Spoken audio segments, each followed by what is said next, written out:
Here's our gorgeous girl elsastorm. We thought she needed to be a bit more of a rainbow palomino, and I decided I was going to create a pattern from her existing saddle pad. I cut it out of my gumdrops fabric and then took the pattern and the fabric to, you guessed it, Spotlight. Luckily I've been gifted this extra tough brother machine, amazing, and I just needed to find some incredible fabrics.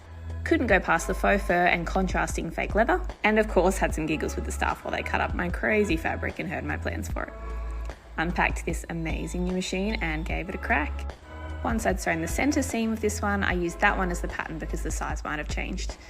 Once again, I sewed down the middle, and because I'm using my cotton sateen and it's really soft, I decided to quilt it to the quilting fabric. So that involved adding some extra lines and securing the two pieces together. This then formed the template for my fluffy fabric.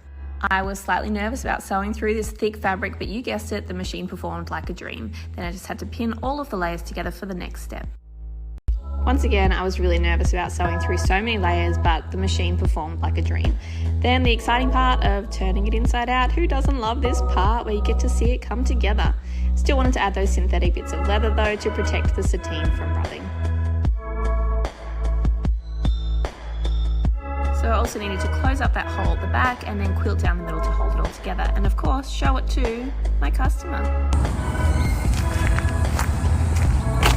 What do you reckon? She totally loved it, she just didn't know how to say so. Story time. If you give your child a pony, they'll want to ride.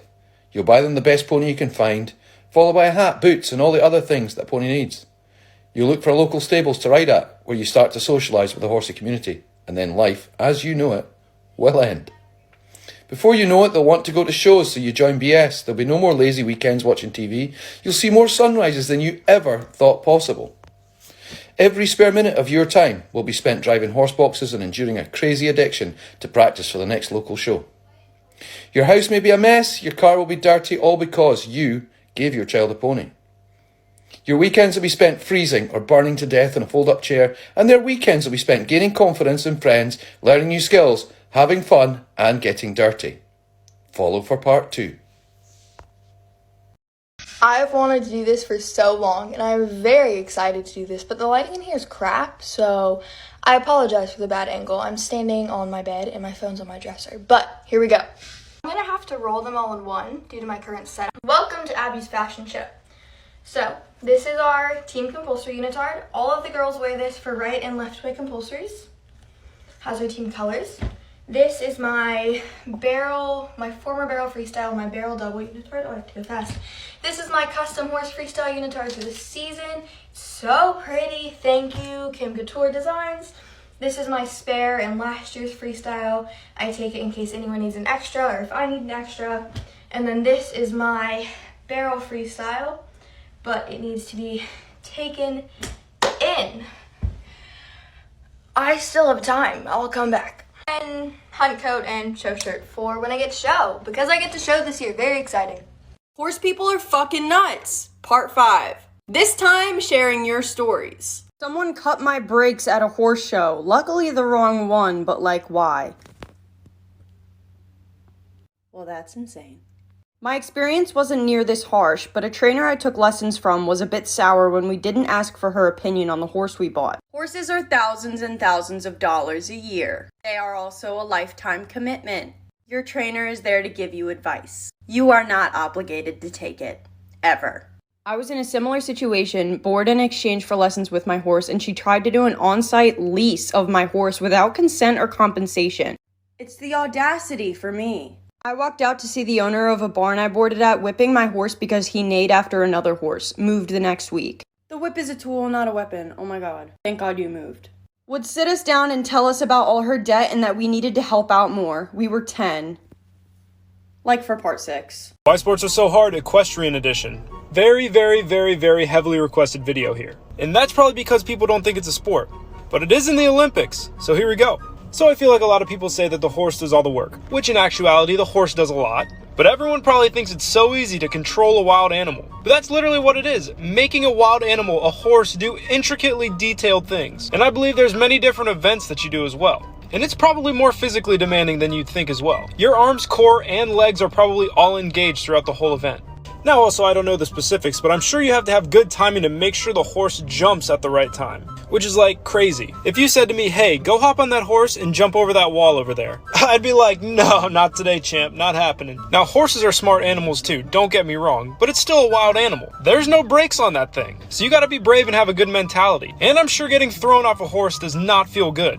That's gotta be scary, just not easy. As a young girl, I've always dreamed of working with horses. They were my life, my passion.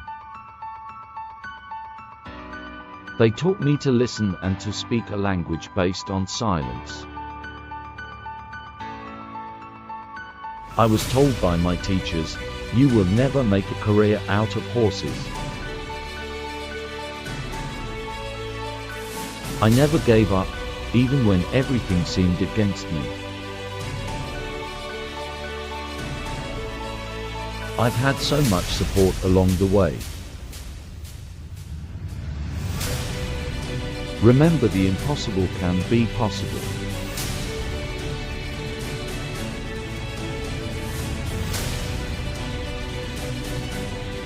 If you work hard and believe in yourself, never jive off on you. Story time about one of the craziest people that's ever bought a horse from me. So I had this 5-year-old gelding for a while, and this older lady came out to try him. Right off the bat, I thought it was kind of strange how she asked me if he would pick up his feet, and I said yes and showed her, and then she proceeds to try and pick up his foot by yelling the word foot at him and bending over. Also, keep in mind that this lady bragged nonstop to me about how she's intertwined in the dressage world and knew more than I did. So I was just kind of like, okay.